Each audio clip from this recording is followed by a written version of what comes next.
Welcome to This Week in Education, our look at the biggest news you need to know about for the week of January 15th. So, here's what we've got on tap. We're going to kick things off with a truly radical shift in how we think about dyslexia. Then, we'll zoom out to see the bigger picture of learning. After that, we'll tackle the AI wave hitting classrooms, dive into some hot funding and policy debates, and finally, wrap it all up by talking about what this all means for you. So, let's start with a question that has frustrated parents for decades. Why on earth have there been so many different definitions of dyslexia? I mean, you've probably felt this, right? You go to a school, a doctor, a specialist, and you can get completely different explanations. It's been a maze of conflicting information for far too long. Well, get ready for this because that confusion, it just changed. And honestly, it's probably changed forever. Just this month, a massive international consensus dropped, bringing a level of clarity we haven't seen in over 2 decades. This is a huge deal.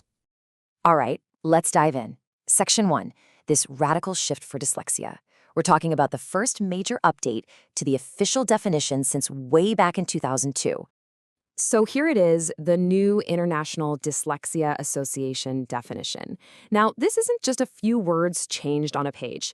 This is the result of 58 international experts coming together, looking at all the current brain science and saying, okay, we need to get on the same page. The whole goal was to create one single, unified understanding we can all work from. Okay, now, this is where you really see the monumental shift. The old way of thinking, it was so narrow. It often required an IQ discrepancy, basically meaning a bright kid had to fail before getting help. And it was almost entirely focused on phonological issues, just processing sounds. But the new framework, it blows that all up. It confirms what many have been saying for years. Dyslexia is a multi-system condition. It has complex roots, genetic, neurobiological, even environmental.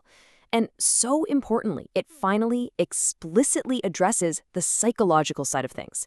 The anxiety, the hit to self-esteem. It's about the whole child, not just their test scores. So what are the big takeaways here? First, that whole IQ gap thing, gone. No more waiting for bright kids to fail. Second, and this is huge, it puts early intervention front and center. Why? Because the science is crystal clear now. Targeted support actually causes physical changes in the brain. It moves us past that old, frankly damaging idea that dyslexia is this fixed, lifelong thing you just have to live with. No, the brain can change. Reading is a skill we learn, and this new definition gives parents the scientific backing to demand that early support.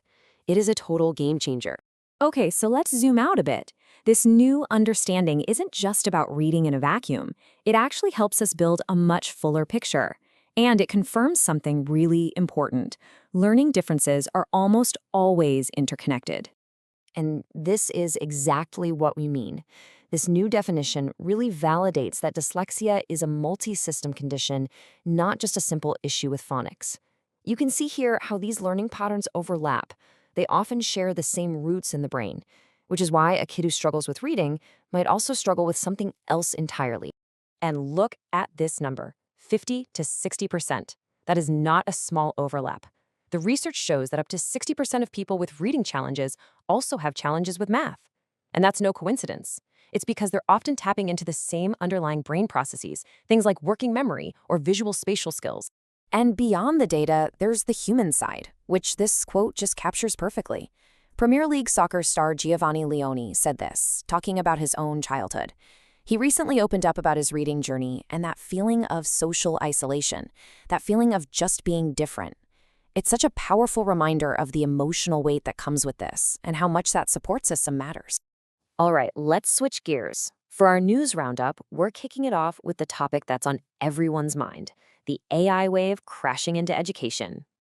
It's so interesting to see how different places are handling this. You've got these vastly different approaches.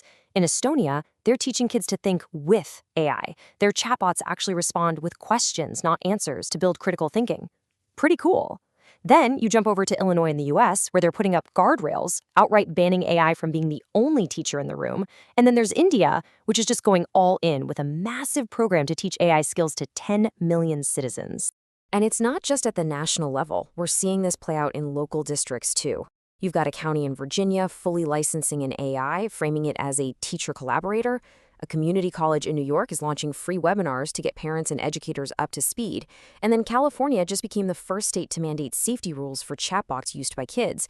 It's this fascinating push and pull, right? Innovate, but also regulate. We're watching it all unfold in real time.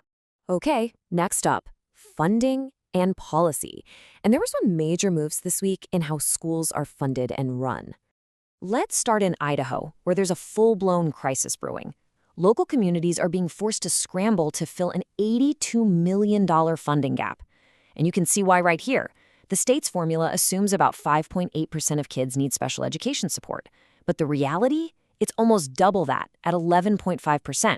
That's not just a rounding error. That's a massive gap that leaves thousands of kids without the resources they need and legally deserve.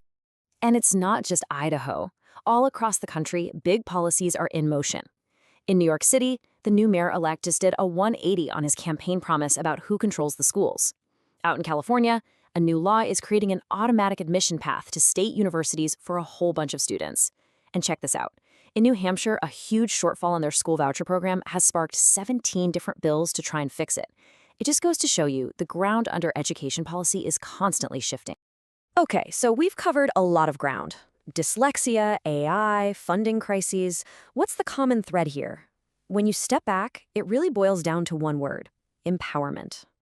First and foremost, the biggest takeaway is this: the brain can change. That new dyslexia definition is built on hard science, the science of neuroplasticity. This is more than just an update for researchers. It's a powerful tool for every family out there, giving you the scientific proof to demand early, effective support, knowing that it can literally rewire a child's brain for success. And that leads right to this point. At the end of the day, support matters so much more than any label. Think about it. It could be Giovanni Leone's mom who gave him that unwavering support at home. Or it could be an entire community in Idaho coming together to pass a levy to make sure kids get the help they need. In every case, it's that targeted, consistent support that truly builds skills and resilience.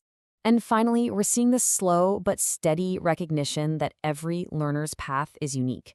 Whether it's an AI textbook that adapts to an individual student's pace, or a new college admission policy in California that opens up a different door to higher education, the systems are finally starting to catch up to a reality we all know. There was no one-size-fits-all path to success.